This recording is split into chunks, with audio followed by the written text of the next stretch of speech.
a partir de agora, eu estou gravando a nossa reunião e vamos focar em explorar o tema de recuperação e reestruturação.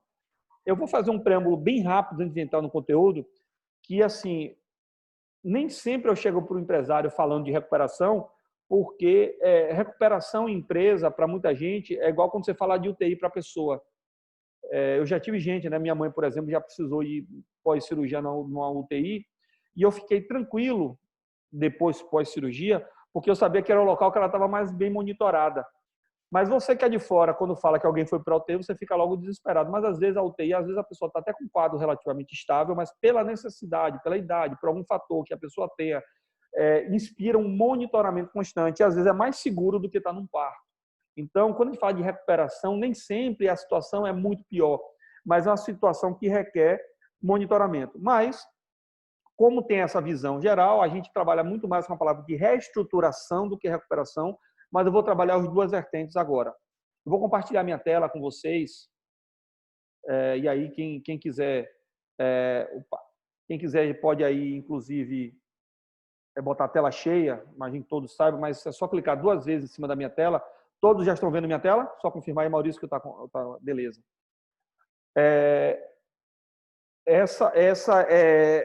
Quem quiser pode botar a tela maior. E a ideia disso aí, justamente, é fazer uma mentoria de recuperação, mas dentro desse processo. Toda recuperação pressupõe uma reestruturação, tá? Eu queria trazer essa frase do Anthony Hopkins. Ele, independente da formação dele, como coach, como um bocado de coisa, mas eu acho bacana que ele é um cara que transforma muito. Ele é muito transformador. Ele fala o seguinte: são suas decisões e não suas condições que determinam seu destino. Pode parecer aqueles discursos de autoajuda barato, mas o mais forte é reforçar que é o seguinte, gente: o Brasil vive em crise. Eu vim de família de empreendedores e a gente sempre vive em crise. É claro que nós estamos na pior crise da história do mundo, pelo menos do mundo moderno aí dos últimos 150 anos. Mas é claro que é uma crise. Então, assim, eu estava conversando com o Maurício um pouco antes de começar, que muita gente utiliza da crise para fazer determinadas coisas, como, por exemplo, não vou te pagar agora porque está em crise. Às vezes o cara até pode, mas ele se utiliza daquilo para o momento. Então, outra coisa que eu tenho defendido muito nas lives, eu vou mostrar lá que no nosso canal do YouTube, que eu faço semanalmente uma live com profissionais, com especialistas, com empresários, e eu falo o seguinte, que a gente só consegue resolver questões que são controláveis para a gente, como, por exemplo, o preço do meu produto. Eu sei que o mercado estabelece, mas eu posso ter um custo que justifique aquele preço. Ou, se eu vou ofertar produto X ou produto Y, vai muito da minha capacidade. É uma coisa que eu tenho mais controle do que, por exemplo, o uso da cloroquina. E eu vi muitos empresários gastando mais tempo discutindo a cloroquina do que, de repente, seu produto, seu serviço. Não vou entrar na discussão, eu tenho mais o que fazer, mas independente de gastar tempo com questões que eu não tenho controle, eu tenho que me focar no que eu tenho controle. Então, recuperação e reestruturação de empresa se faz absolutamente focando nas variáveis mais controláveis. As não controláveis, a gente não pode fazer nada, a gente apenas tenta minimizar seus impactos aí, tá? E é essa mensagem que eu queria trazer inicialmente para vocês. Aos que não me conhecem, eu sou José Mário de Araújo Júnior, deixa eu ver que tem a pessoa querendo entrar aqui, a Maria. Eu sou diretor da empresa chamada SRD Gestão, vocês já viram aí, enfim, a própria marca da empresa. E já participei, já tive negócios tanto familiares da área de saúde, já tive negócios na área de eventos. Na verdade, apesar de ser a profissão mais irresponsável com você mesmo no Brasil, é ser empresário, eu só consigo ser empresário. Eu já tentei, sou professor universitário desde 2001.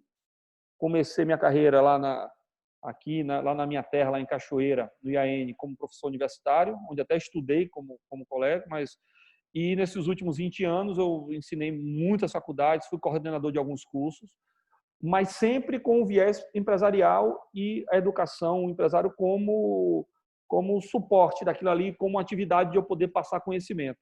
Há 10 anos, na verdade há 12 anos, é porque o tempo passa rápido, há 12 anos, eu só faço aulas agora em cursos de pós-graduação, porque era final de semana, é mais fácil de controlar do que a graduação. Como vai ser agora, eu não sei, a princípio é EAD. Tenho mestrado em administração, sou especialista em gestão empresarial, mas independente do meu currículo, gente, hoje eu tenho até dificuldade de falar do currículo, porque o currículo ele é o título, mas assim, quem está falando aqui é a conversa de empresário para empresário, e o empresário que tem a sorte de, além de empresariar com meus funcionários, eu lido com os meus clientes e lido também muito com o empresário. Então, eu consigo ter a sorte de ver muitas coisas nas empresas, no mundo empresarial, e perceber uma série de coisas que me ajudam. Quanto mais eu vejo, mais eu ajudo as outras pessoas com essas minhas experiências. Então, é um pouco do que eu vivo, realmente o mundo empresarial. Então, a nossa empresa, a SRD Gestão, é uma empresa especializada em cuidar de empresas, em fazer transformações. A gente cuida tudo que o empresário precisa, ele pode procurar a gente. A ideia é que seja tipo um shopping. Na verdade, nós nos falamos como médicos de empresas, porque a gente foi criada para atender a média empresa, empresa um pouco maior, tá? Com o advento, com o nosso mergulho no mundo digital, no qual a gente conseguiu escalar melhor o nosso negócio, quando fez ele crescer e em escala, eu consegui atender empresas um pouco menores, e isso me ajudou a aumentar muito a base de clientes, a base de empresas, e ajudar mais gente, o que me deixa muito feliz poder ajudar, ao invés de 15, eu posso ajudar 100, posso ajudar 150 com meus produtos. Bem, vamos falar um pouco, eu não vou gastar muito tempo, mas eu queria só pontuar alguns elementos do nosso cenário, justamente por uma questão prática, né, que nós temos aqui, que é a questão de como é que a gente está. Infelizmente, um cenário muito grande de fechamento de empresas, os dados ainda divergem muito. No Brasil, como é tudo muito difícil você ter dado, a gente não consegue ter um número preciso de fechamento, mas são milhares de empresas já fechadas, por motivos que todo mundo já sabe, eu não vou ficar aqui repetindo. Temos um índice de desemprego recorde. Não é que o índice de desemprego atual é recorde, mas o crescimento. Então, saiu anteontem, os dados do CAGED, só do mês de abril, foram 700 mil empregos que foram fechados. Eu quero fazer um parênteses nisso. Agora, em maio e junho, eu acredito que esse índice ainda vai aumentar, é natural, mas eu creio fortemente, eu sou um otimista e corrigível, tenho esse defeito, a gente vai ter aí, em abril ou até dezembro, uma recuperação dessas perdas. Então, muitos clientes meus que foram para faturamento zero, para faturamento 70% a menos, de 60% a menos, eles demitiram uma quantidade de gente, mas esse faturamento já está retornando em alguns deles, que eu tenho acompanhado, eu acompanho algumas equipes semanalmente, e a tendência é que daqui para o final do ano, quando o cara recuperar lá 80%, 85%, ele vai precisar mais de gente. É claro que a gente não vai voltar a ter os mesmos índices que nós tínhamos pré-crise, mas não vai ficar tão ruim quanto vai bater agora nesse meado de maio e junho, tá? Eu tenho claro em relação a isso, mas, como eu digo a todo mundo, eu tenho 100% de margem de erro, de errar. Minha margem de erro é de 100% nesse período que ninguém sabe de nada, mas eu tenho essa estimativa pelos dados e pelo meu estudo. Há uma despencada do PIB, então a previsão aí de que o PIB chegue aí a uma queda de 7%, pode ser maior, pode ser um pouco menor, depende muito aí do que ocorrer em termos de tempo, ainda mais do Covid. Tá? Na Bahia, os dados oficiais já trazem que a gente atingiu um platô, mas a gente sabe, eu estava conversando com algumas pessoas aí nas consultorias, como eu trabalho com gente de muitos municípios, como é o exemplo, eu estava citando aqui Santo Antônio de Jesus, que teve uma escalada de casos confirmados. Cada cidade tem uma realidade, então você vai ter cada cidade aí de vocês, pode ter mais uma parada, uma queda ou outra, mas a estimativa de queda é a maior queda da história também, da série histórica de 7%, e há uma estimativa para o ano que vem de um crescimento também forte, aí em torno de 3,5%, 4%, é o que os caras chamam de crescimento em U, não em V. O V é se ele fosse tão rápido, ele vai passar um tempo embaixo e vai crescer, então é um crescimento que a tendência é um crescimento em U. Crise política, não vou entrar nesse detalhe para não aumentar a crise, mas não tenha dúvida que a gente também tem um desentendimento dos poderes, desentendimento entre os estados, os municípios. Isso também não favorece, mas aí uma opinião pessoal, eu creio ainda no trabalho do Guedes e da equipe dos ministérios e das secretarias, como tecnicamente capazes de buscar. O mundo está querendo resolver o problema, então a gente também não tem só a desgraceira toda, mas a gente tem ali uma possibilidade da coisa fluir. E a perspectiva de retorno era muito confusa. Alguns falam de W, ou seja, caiu, fechou, abre, fecha de novo, abre de novo. O L é o pior cenário, eu não acredito que a gente vai ficar muitos anos, estamos falando de 5, 10 anos de depressão. Eu acho que é o U, mas a gente não sabe muito como vai ser a abertura. O pessoal tem olhado, mirado muito o que tem acontecido em outros países e tentado trazer para a nossa realidade. Mas isso, São Paulo apresentou um quadro agora, um planejamento ontem, anteontem, de começar a reabertura. A Bahia ainda não apresentou seu plano, mas eu tenho certeza que já está bem avançado. A Bahia, na minha opinião, está fazendo um bom trabalho. Brasília já apresentou um plano, Rio Grande do Sul já apresentou um plano. Os planos são distintos em algumas coisas, mas assim, gente, nenhum planejamento, nenhum plano de negócio, eu falo isso como consultor e como empresário, porém como empresário, que nenhum planejamento resiste ao primeiro momento, nenhum plano de negócio ao primeiro cliente. Você planeja tudo, mas ali vem um fator que pode mudar o cenário. Então, ele ainda é muito confuso porque é uma doença nova, um cenário que ninguém nunca passou. Então, a coisa não tem previsibilidade garantida aí, tá? Então, esse é um cenário rápido que as empresas estão, e é claro que isso traz... Deve ter cortado um pouquinho para vocês aí, né? Isso traz uma confusão muito grande, uma possibilidade da gente ter uma dificuldade ainda como empresário. Muitos estudos mostram que o problema das empresas não é só o momento, mas é a quantidade de tempo que a gente ainda vai passar para se recuperar. Então, quanto mais rápido a gente tiver ação de recuperação e trabalhar com cenários de recuperação mais fortes, vão nos ajudar a passar, e é por isso que eu estou fazendo esse encontro aqui com vocês. Uma das dúvidas que as pessoas às vezes me trazem é essa: como saber se eu preciso me reestruturar ou se eu preciso recuperar? Quais são os sintomas de uma empresa que precisa de se reestruturar e quais são os sintomas de uma empresa que precisa recuperar? Então, muita atenção vocês aí, empresários ou diretores, para ver se alguns desses sintomas estão vistos. É como a gente fala, né, na Covid, você tem ali determinadas características, mas como também em qualquer doença, de empresa para empresa, isso pode mudar, tá? Mas quais são os sintomas que eu aponto aqui que é interessante vocês observarem? Primeiro, acho que o mais comum, o mais óbvio, dificuldade ou incapacidade de honrar com fornecedores mais importantes. Porque às vezes uma conta, uma coisa simples, uma coisa besta que você esqueceu, que você passou, que você empurrou ali para frente, beleza, acontece, faz parte. Quem empresaria há muitos anos sabe que a gente vive de ciclo. Mas, quando eu começo a atingir os meus fornecedores mais importantes, ou ainda, como eu botei na segunda etapa, folha de pagamento, aí eu estou com um cenário cada vez mais aprofundado. E o quanto isso impacta, seja 100% ou não consigo pagar, pior. Eu vou mostrar que existe uma gradação de pelo menos 3 níveis, mas o mais importante é perceber que é o seguinte, olha só, começou a ficar difícil, eu já preciso pensar na reestruturação. Se eu não faço uma reestruturação, eu posso ter que parar numa recuperação, inclusive judicial. Então, a minha sugestão sempre é que a gente tome as medidas cedo, não esperar a coisa piorar. A falta de conhecimento preciso sobre as informações financeiras da empresa também é outro problema. Eu vou fazer uma sugestão, eu vou contar uma história para vocês. Quando a crise começou, uma pessoa até da área de engenharia, Maurício, ela tinha contratado com a gente uma estruturação, olha só, não era nem uma reestruturação nem recuperação, era uma estruturação, e eu estava ajudando ela a começar a conhecer melhor as finanças dela. Plano de contas, é um segmento mais específico de obras menores, né, e trabalha um pouco mais acabamento, não é com obra tanto de estrutura. E quando a crise estourou, ela falou assim, meu Deus do céu, eu não quero nem olhar para os meus números. Eu falei, olha, tenha seu tempo de lamber suas feridas, de sofrer, mas você tem que encarar seu problema. Então, muito empresário não enxerga seus números, primeiro por desconhecimento, então esse cara que desconhece seus números, sabe o que aconteceu? Ele cresceu muito rápido. E ao crescer muito rápido, aquele negócio do momento 0 para o momento 10, esse pulo, aqui você já é outra empresa.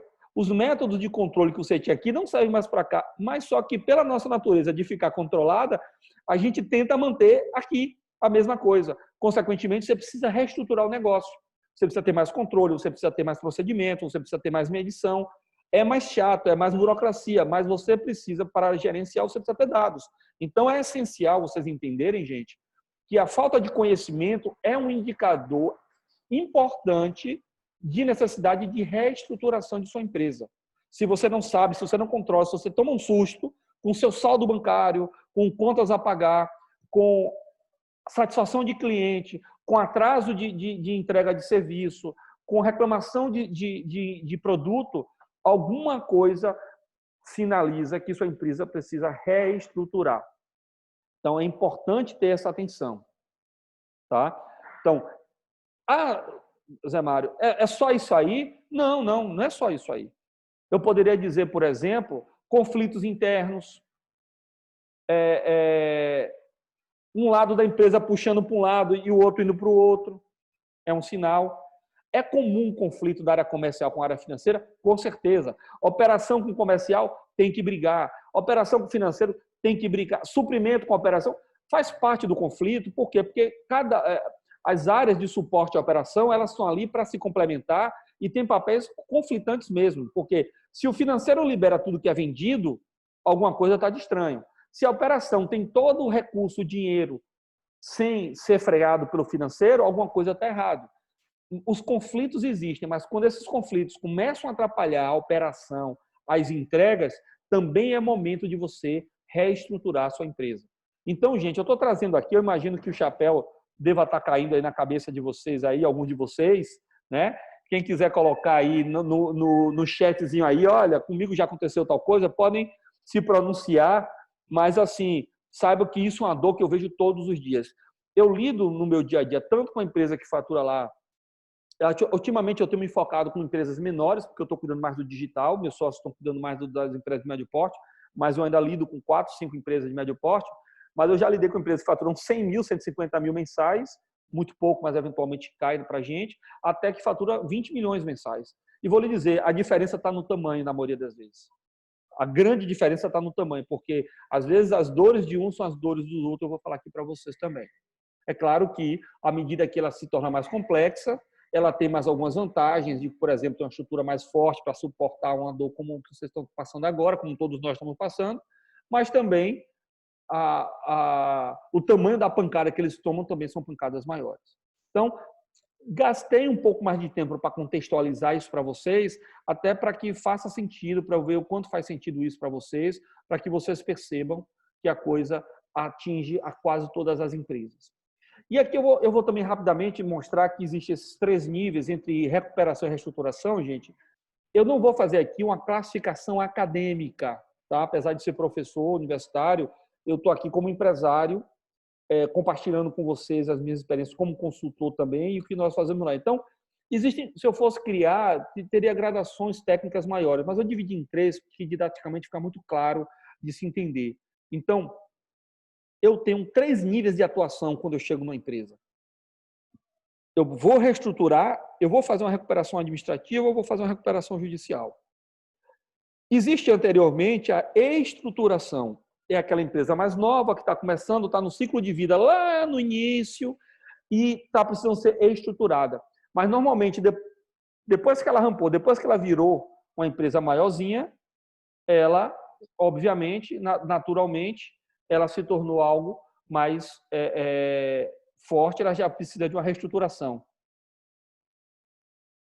Ok? Estou vendo aqui, Maurício, também, uma coisa importante que você colocou aqui, Maurício, e que serve para todos nós empresários de empresas pequenas, ou até médio porte, é o acúmulo de funções. A gente, às vezes, faz 3, 4, 5, 6 funções ao mesmo tempo.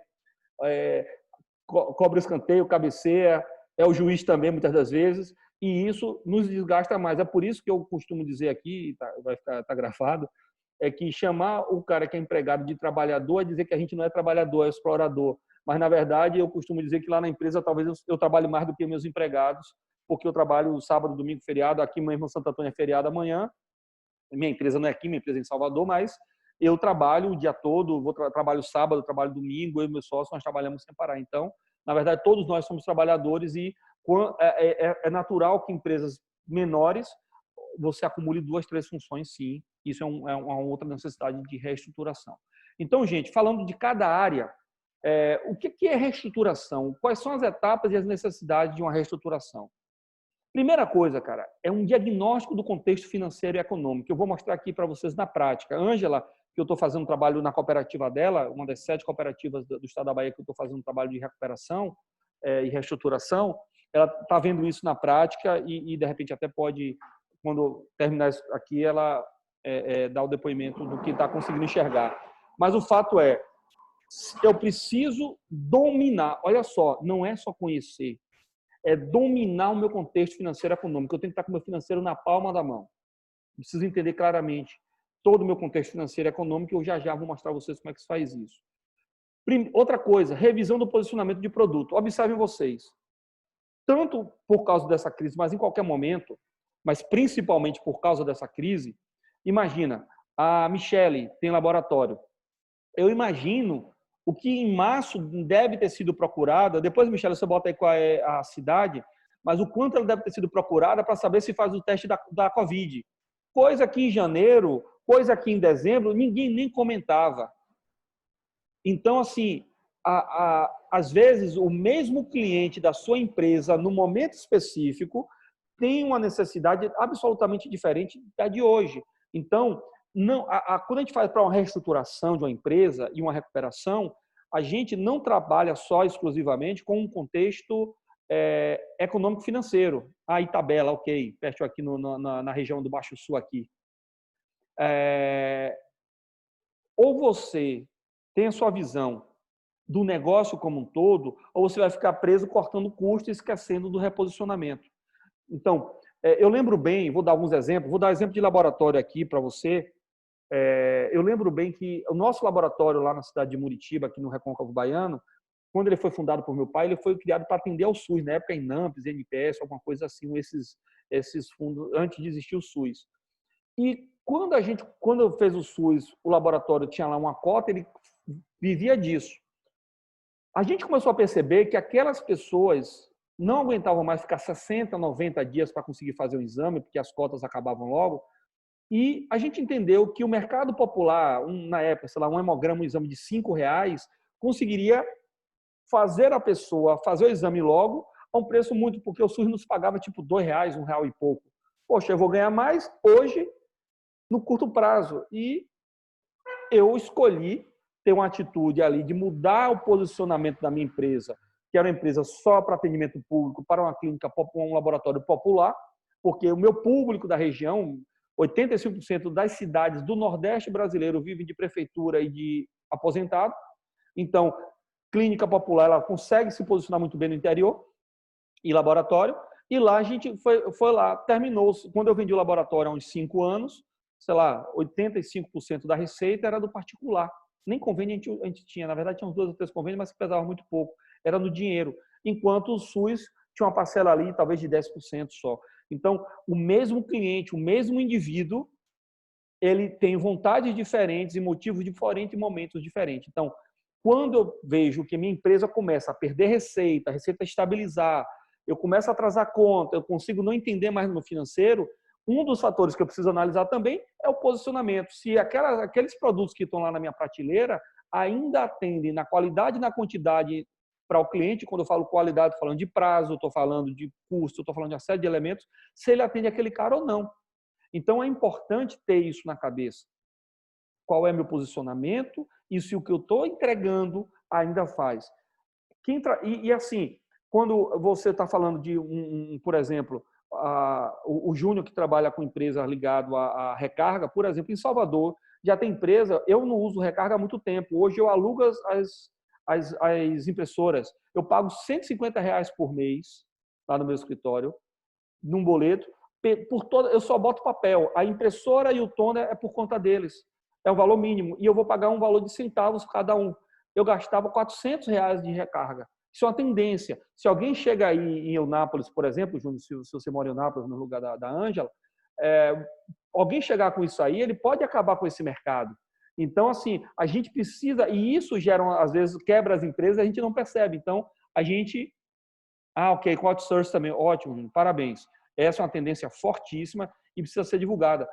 A galera que trabalha com site, gente, hoje você não precisa mais gastar 3 mil, 4 mil para fazer um site. Hoje tem gente, inclusive o meu é assim, é feito, eu pago R$ 100 por mês e o cara cuida do meu site, ele cria o meu site, ele atualiza o meu site, eu pagando R$ 100 ou até menos por mês. Então, O mercado vai mudando e eu preciso estar antenado nessas mudanças de mercado. A Maria Amália também pode se posicionar, me parece que a bijuteria, se eu não estou enganado, depois você coloca aí no chat para poder saber, para poder dar exemplos mais adequados à realidade de vocês, mas o mais importante é isso, eu preciso entender como eu sou visto pelo mercado, um preço comunica, produto que eu entrego comunica e a forma que eu trabalho comunica. Então, tudo isso tem a ver com o meu posicionamento. O tempo todo, até você, Maurício, que trabalha com obras, com poder público, não sei o quê, é uma coisa muito maior do negócio, mas outras ações e outros posicionamentos vão te trazendo outra visão para poder lidar justamente com essa maré que nem sempre vai só para um lado. A maré enche, a maré esvazia. Então, a gente esvazia. E aí você precisa estar ligado. Outra coisa, gente, quando eu vou reestruturar o negócio, o que me ajuda muito a rever esse posicionamento é um negócio chamado Canvas, revisão de modelo de negócio. O que é isso? O exemplo que eu citei agora aqui com o Júnior especificamente. Olha, eu trabalho com recarga. Você vai lá, faz a recarga, bota lá, tal, tem a sua impressora, você compra a impressora, paga lá R$1.000, R$2.000 na impressora, troca o toner, a cada período você tem que comprar toner novo, porque aquilo ali já não dá mais para recarregar, não sei o que tal. De repente, o cliente está comprando, ele não quer comprar o diacho da impressora, ele está comprando o serviço que a impressora traz, que é você poder colocar colocar isso no papel ou transformar o digital em algo físico no impresso. Eu uso muito pouco isso há muito tempo, mas é necessário ainda fazer esse tipo de coisa. Então, isso é reposicionar seu negócio e criar um novo modelo de negócio. Então, eu recomendo para quem não conhece essa ferramenta, chama Canvas, é BMC, Business Model Canvas. Ela ajuda vocês a fazer isso. Quando nós fazemos uma reestruturação de uma empresa, uma das etapas é discutir o modelo de negócio, ampliar. Inclusive, eu devo fazer até o final do mês que vem uma mentoria sobre esse assunto também, sobre modelagem de negócios. Mas agora eu estou cuidando mais das dores de barriga, assim, que são as recuperações e reestruturações. Eu acho que estou sendo mais útil, mas modelagem faz parte do processo. Outra coisa, gente, eu tenho que tomar decisão financeira. Cara, é impressionante, eu posso dizer a vocês. Dói tomar decisão financeira, dói cortar. Como eu, como empresário, já passei por várias crises, não só crises econômicas, mas crises da minha empresa, assim que a crise ocorreu, eu e meu sócio, eu lembro bem que antes de fechar comércio, antes da gente tomar essa bancada, eu falei, velho, 20% a 30% do nosso prolabore vai ser cortado. E vamos reajustar todas as despesas da empresa agora.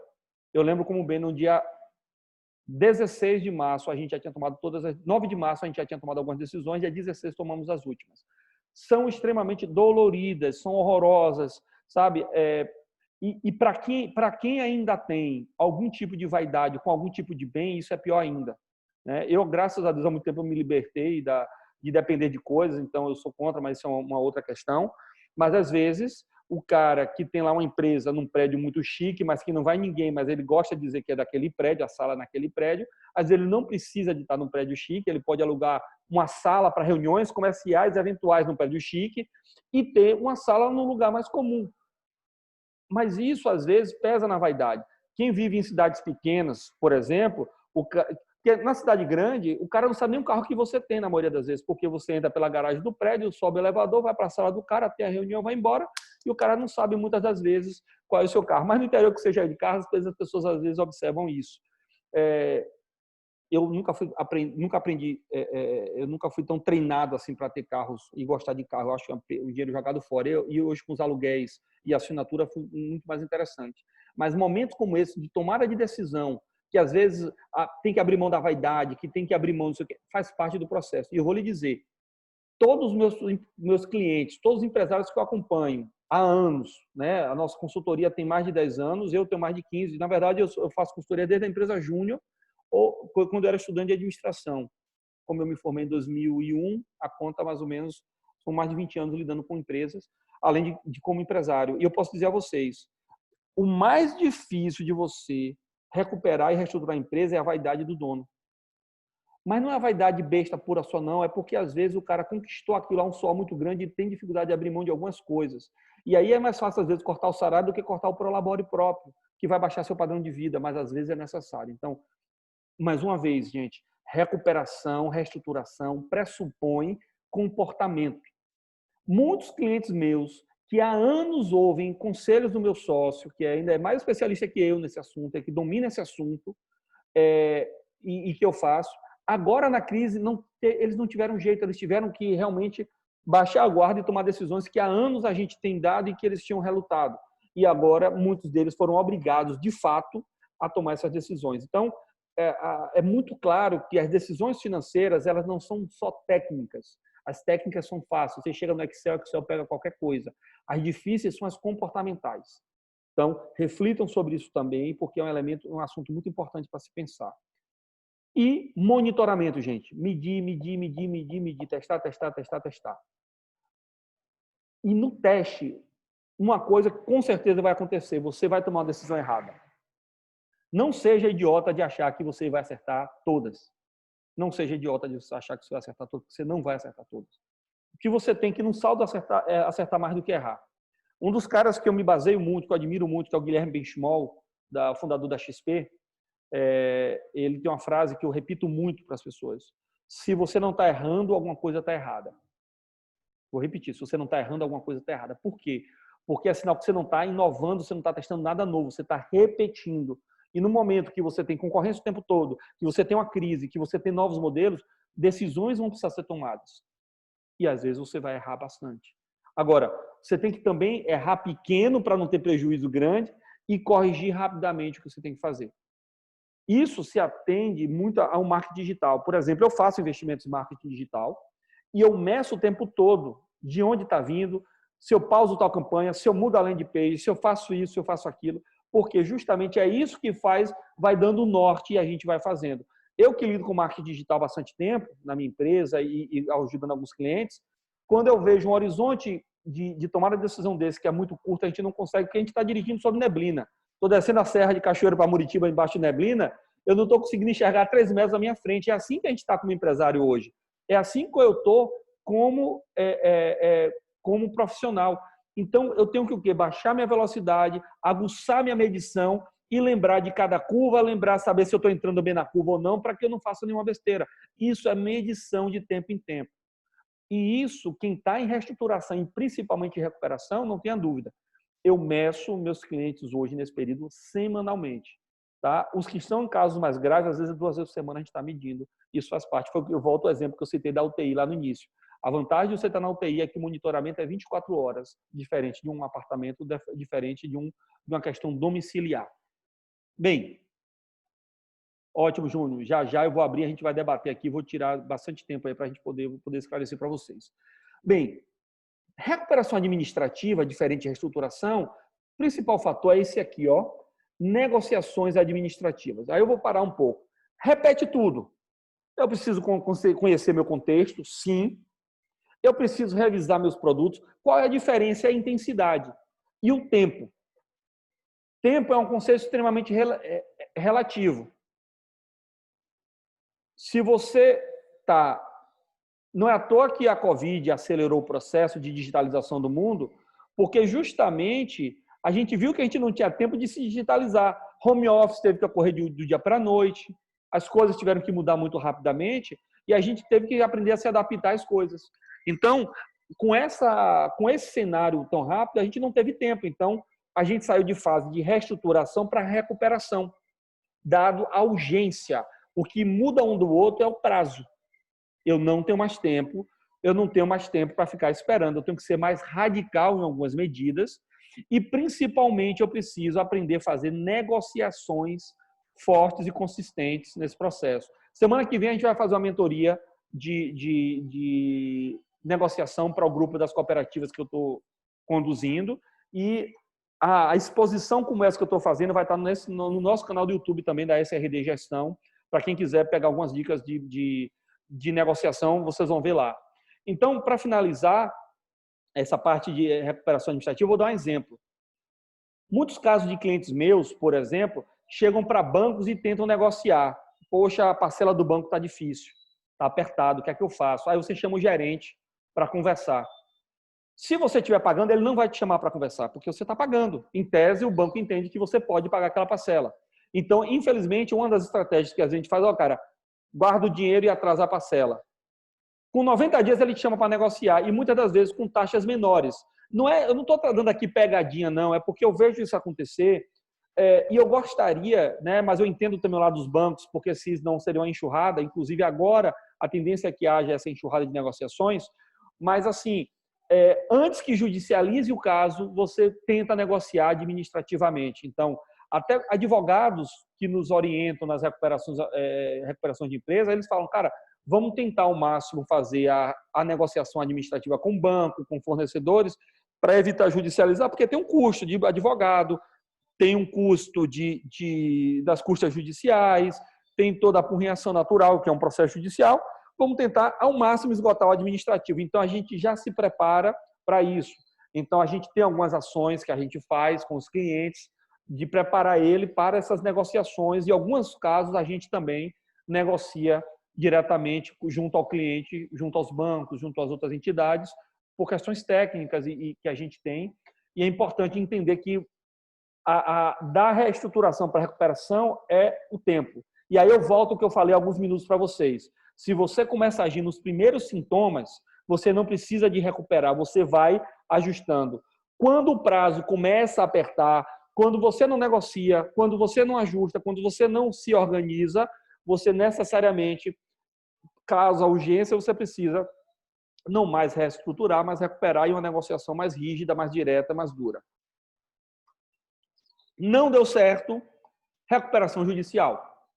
Eu não sou especialista, o meu sócio, Guido Scardo, é o especialista em recuperação judicial, mas, primeiro, a nova legislação, que é essa lei de 2005, a 11.101, ela traz as novidades. Então, antigamente era a lei de falência, hoje são as leis de recuperação judicial. Ela tem como objetivo evitar a falência.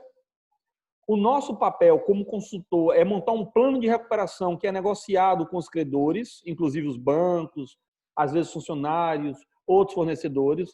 Os credores aceitando isso em juízo, você consegue normalmente os 180 dias para fazer os pagamentos. Então, durante aqueles 180 dias, você não pode ser mais cobrado, arrolado, negativado, e é o tempo que a empresa tem para se recuperar, fazer caixa e começar a exercer o pagamento depois de 6 meses, de honrar os pagamentos. Então, você reduz as despesas, as cobranças, faz caixa e começa, conforme o plano de pagamento aprovado na Justiça, a fazer os pagamentos de honrar, e até 2 anos ali você consegue recuperar a sua empresa e mantê-la rodando.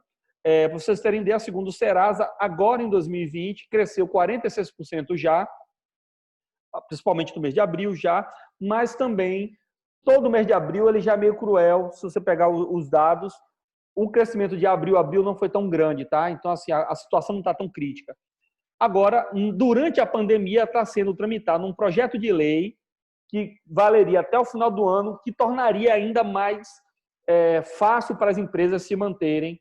E essa estimativa que a gente tem aí é que esse projeto de lei se transforme numa lei e ajude a salvar mais empresas, pelo menos até 2020, nesse momento estão tramitando. Bem, eu fiz esse gasto de tempo, eu dediquei esse gasto de tempo para trazer o conhecimento para vocês, dar uma noção geral, peço perdão aos que já têm uma noção maior para nivelar, e agora eu vou entrar na parte prática, mostrando como que a gente faz, como é que funciona essa recuperação ou reestruturação de uma empresa. Basicamente, a gente trabalha com algumas etapas do processo, tá?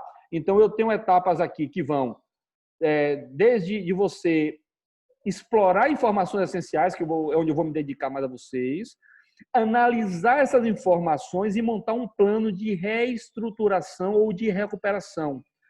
E deriva dele um plano de acompanhamento e medição. Para vocês terem ideia, em empresas de pequeno porte, a gente faz em média em 6 meses. A gente entende que em 3 meses eu tiro o cliente da UTI e em 3 meses eu gero o comportamento que ele consiga andar com as próprias pernas e tire todas as dúvidas. 6 meses é um prazo razoável para você colocar novamente a empresa na linha. Se isso se torna mais grave, e principalmente em empresas maiores, para vocês terem ideia, às vezes levam 2 ou 3 anos. E os valores variam muito. Então, por isso que eu digo, cuide da empresa quando ela está com os primeiros problemas. É a mesma coisa. Você que gosta de atividade física ou não gosta, cara, quando você começar a ter seus primeiros problemas de saúde, aproveitem e cuidem logo dele. Por quê? Porque quando se torna algo mais crítico lá, o tratamento é mais caro, é mais penoso e às vezes não tem mais jeito. Então, normalmente a gente passa por essas etapas. Uma etapa de levantamento de informações, que tecnicamente a gente chama de estudo econômico financeiro. Eu vou mostrar a vocês como é que ele funciona, eu vou dar as linhas gerais, dar o passo a passo como vocês podem fazer. E depois disso montar um plano de reestruturação, que é um plano de ataque, e logo depois fazer um plano de acompanhamento de indicadores e medição com reuniões constantes para avaliar se aquilo que vocês fizeram ou não está surtindo efeito ou não, ou quais são as novas medidas que precisam ser feitas até ser encerrado o projeto. Bem, informações gerenciais, essenciais, gente, olha, não são só essas, mas essas três são essenciais, que dão lá. Eu não me formei como administrador no financista, apesar de ter feito todas as cadeiras de finanças, tanto na minha graduação, na minha especialização no meu mestrado, mas eu me tornei um financista por necessidade como empresário, porque eu precisaria dominar minhas finanças e ajudar as empresas também. Eu tenho os financistas na empresa, eu tenho contadores, na nossa equipe são mais de 12 consultores, e eu tenho gente que respira isso tecnicamente melhor. Mas o que eu posso dizer a você é o seguinte, eu preciso saber como está a evolução do meu patrimônio mês a mês. Então, só com balanço gerencial, que é diferente do balanço patrimonial. O ideal é que as empresas tivessem isso muito perfeito, mas a gente sabe no Brasil, principalmente com as empresas menores, que o balanço patrimonial, assim como a sua demonstração de resultado de exercício, eles não representam sua realidade, ou por sonegação, ou por erro de informação, ou por debilidade da sua contabilidade.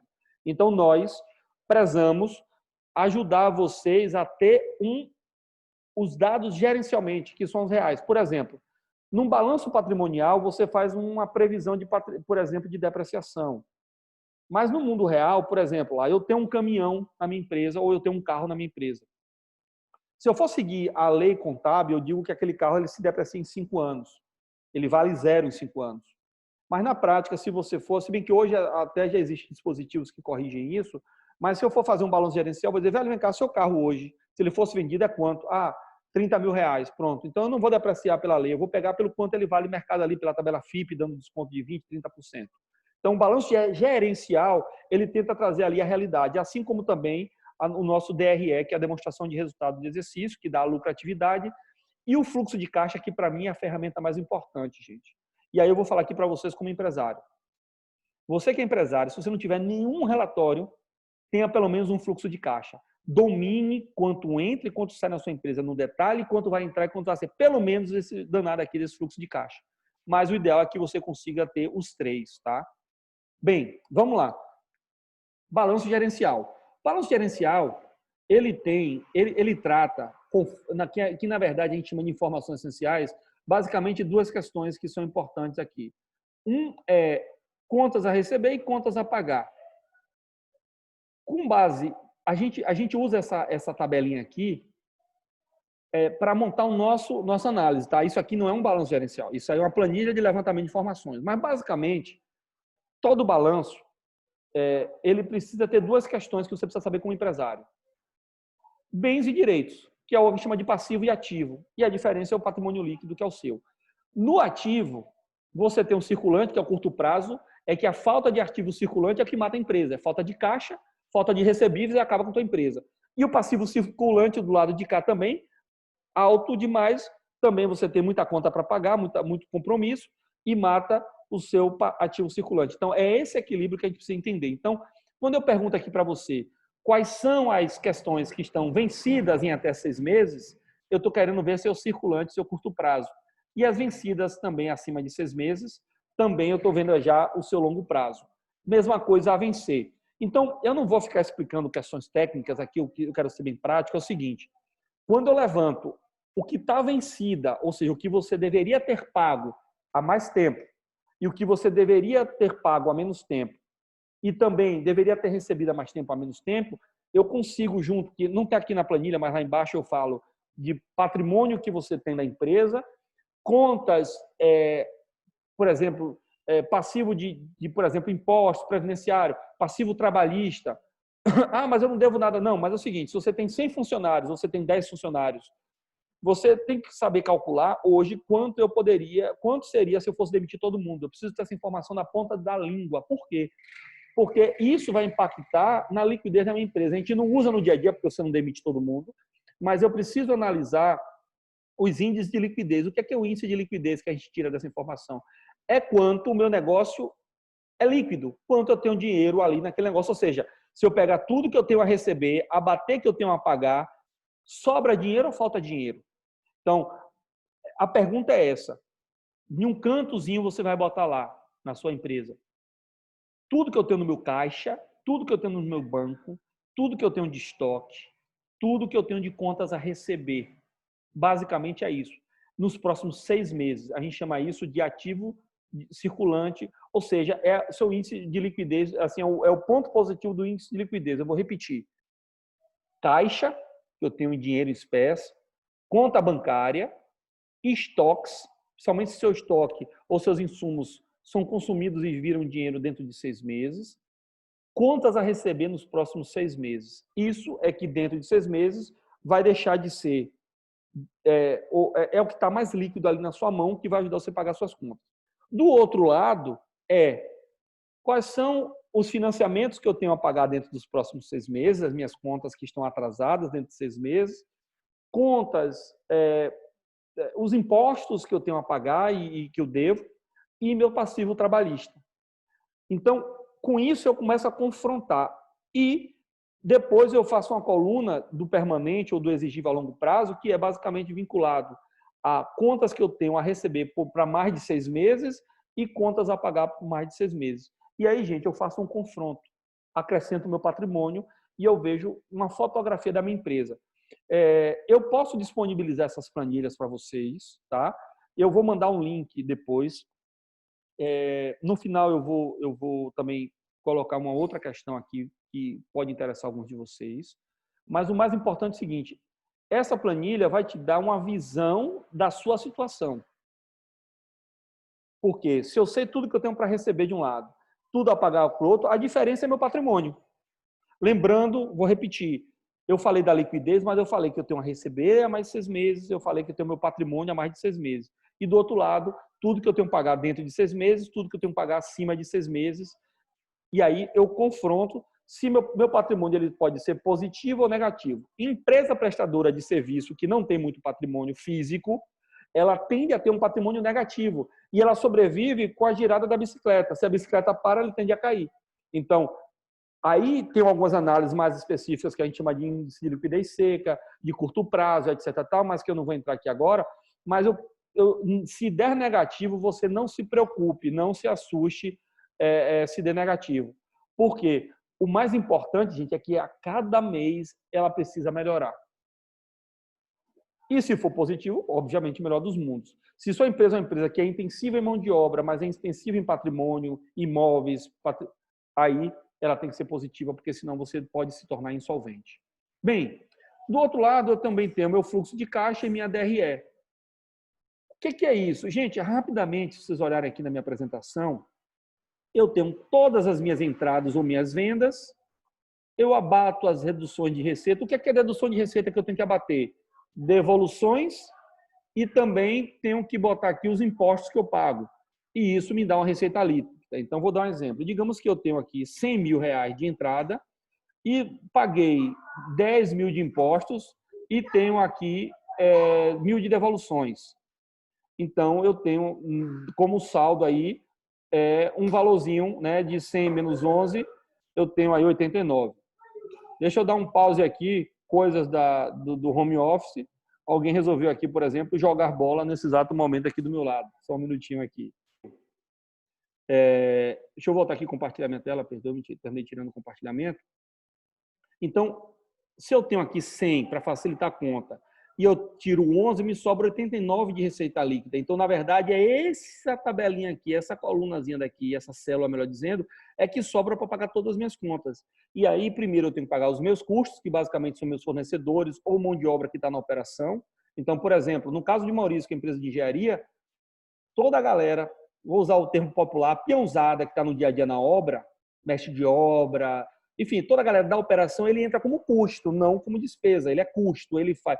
A cada obra que eu faço, a cada metro de produção, eu tenho um custo maior ou menor. Esse custo pode ser fixo ou variável, também não vou entrar aqui na questão, mas eu posso, pela empreitada, normalmente ele tende a ser fixo, quando eu pago a diária ele é variável. Mas, por exemplo, num laboratório, basicamente custos são os reagentes, a grosso modo são os reagentes e um ou outro insumo direcionado lá. A parte da empresa de cosméticos, é isso mesmo que eu já olhei, mas já... não, desculpa, bijuterias e também no caso do Júnior, que trabalha, o material que é comprado, a mão de obra normalmente não entra nesses casos, tá? Quando você não tem produção, apenas é uma revenda, a mão de obra é toda classificada como despesa. Então, a gente teria custo aí nesses casos de maneira distinta. No caso de Ângela, que é uma cooperativa, os professores que dão aula entram como custos. Ela, que é diretora, e outras pessoas entram como despesa. Então, por que eu tenho que saber disso, gente? Porque essa célula daqui, que é o resultado bruto, quando eu pego a receita líquida e abato os custos, eu vou dizer o seguinte: quanto que eu gasto para produzir R$1? Quanto mais sobra dinheiro aqui, mais eu tenho fôlego para pagar as minhas despesas. E essas despesas, elas podem ser despesas administrativas, despesa de conservação e manutenção, despesa de informática, despesa de consumo, despesas comerciais, né? Mão de obra que está ali administrativa específica.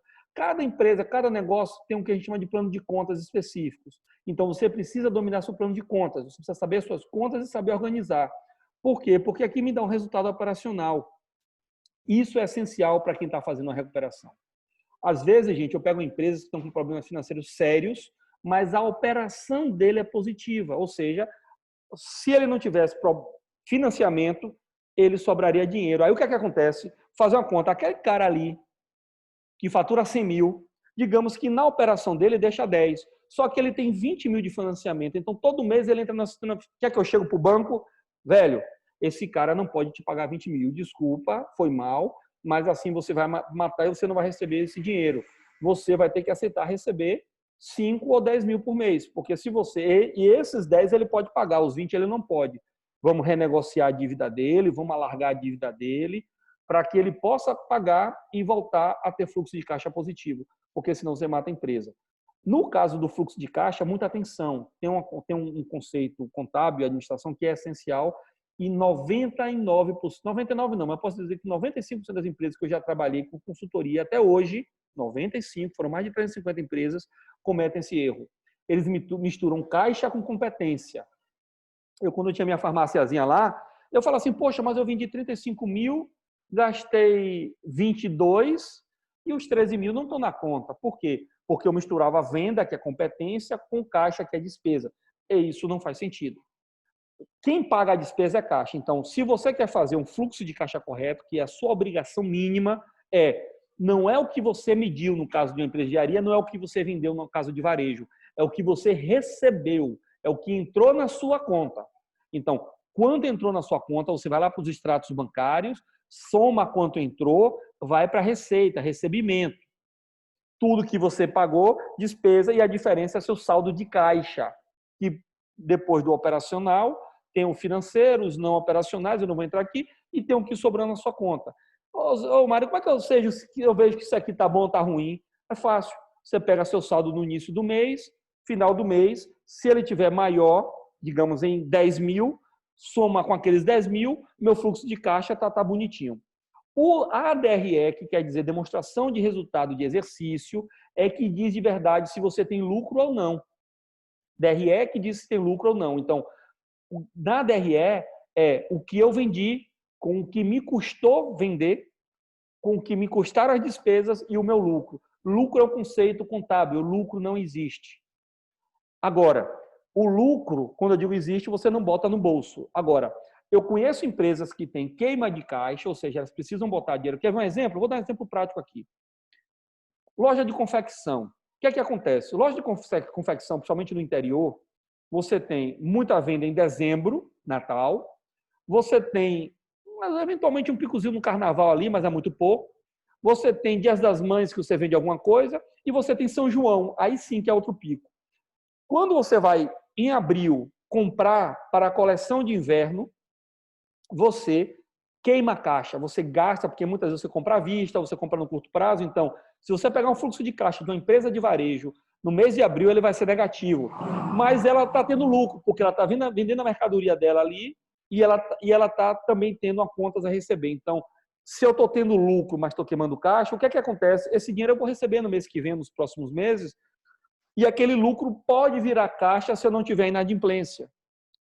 Então, por que eu tenho que ter DRE e fluxo de caixa? Porque às vezes eu estou perdendo caixa, mas eu estou fazendo bons negócios que na frente vão virar caixa. Contrário também, às vezes eu estou cheio de dinheiro de caixa, mas eu estou tomando prejuízo atrás de prejuízo. Uma hora essa conta vai ser cobrada. Então, quando eu olho os dois fatores, eu consigo fazer bem. Então, sabendo a minha evolução patrimonial, sabendo o que está entrando e saindo, e se eu estou tendo lucro ou não, eu consigo entender bem qual é a realidade da minha empresa. E tendo essa realidade, finalizando, eu foco aqui no meu plano de recuperação, onde a gente monta aqui, eu não vou entrar em detalhes, mas, por exemplo, digamos que eu quero levar minha margem, como esse exemplo que eu trouxe aqui, para 45 mil por mês. Aumentar a minha margem da empresa, por um lado, eu tenho que elevar a receita e reduzir despesa. E aí eu começo a listar tudo que pode me ajudar, quem sabe, a vender mais, como também pode me ajudar a gastar menos e chegar naquela meta que eu estabeleço. Por quê? Porque quando eu falo de recuperação, reestruturação, eu estou dizendo o seguinte, olha, eu tenho um novo cenário financeiro e eu preciso ajustar essas coisinhas aqui de baixo dentro do guarda-chuva. Então, se o guarda-chuva encolheu numa crise como essa, eu preciso me encolher. Então, quanto mais eu ajusto minha estrutura de custos, mais flexível eu estou. E, infelizmente, em alguns casos, você precisa amputar uma parte do corpo para poder salvar o restante. São as medidas amargas que são necessárias muitas das vezes. Então, pessoal, eu vou deixar uma frase aqui, que é: sucesso dos negócios é apenas uma questão de sorte. Pergunte aos fracassados que eles vão achar que é isso. Na verdade, essa é uma frase que eu adoro e que é bastante irônica, porque o cara que é fracassado, ele vai dizer que ele teve azar. Mas eu não conheço uma pessoa de sucesso que desconsidera a sorte, de fato, mas que a sorte dele foi estar preparado e trabalhar muito, várias horas por dia para poder fazer isso. Então, assim, não tem recuperação, não tem reestruturação sem muito trabalho, sem muita dedicação, sem muito esforço. Vou deixar aqui para vocês também as nossas, né, para vocês terem mais conteúdo de qualidade. Basicamente, todas as nossas redes sociais, todas com o nome de SRD Gestão, e eu marquei essas 3, que é onde a gente foca mais em conteúdo. O nosso YouTube, chegar agora no meu YouTube, eu tenho 8 lives que a gente fez pré-crise, cada um de mais de 1 hora, 1h30, até 2 horas de conteúdo com gente muito boa, falando sobre muitos temas que podem interessar vocês. Tem vídeos curtos, pequenos, de 10 minutos. Lá tem vídeos como esse, que aí já vai lá para os seus 40 minutos, com bastante conteúdo. Então, lá no nosso YouTube tem muito conteúdo já hoje, relevante para você. Nosso site, a gente repaginou todo. Até essa semana, a gente está com vários artigos, uns 10, 12 artigos, inclusive artigos sobre recuperação. E também no Spotify, todos os nossos vídeos, a gente transforma em podcast, extrai o áudio. Então, aquela pessoa que está fazendo atividade física, viaja, agora está um pouco mais restrito, mas gosta de usar podcast, o SRDcast, a gente tem lá nosso podcast também, para poder vocês terem acesso a esse conteúdo, ok? Bem, galera, agora eu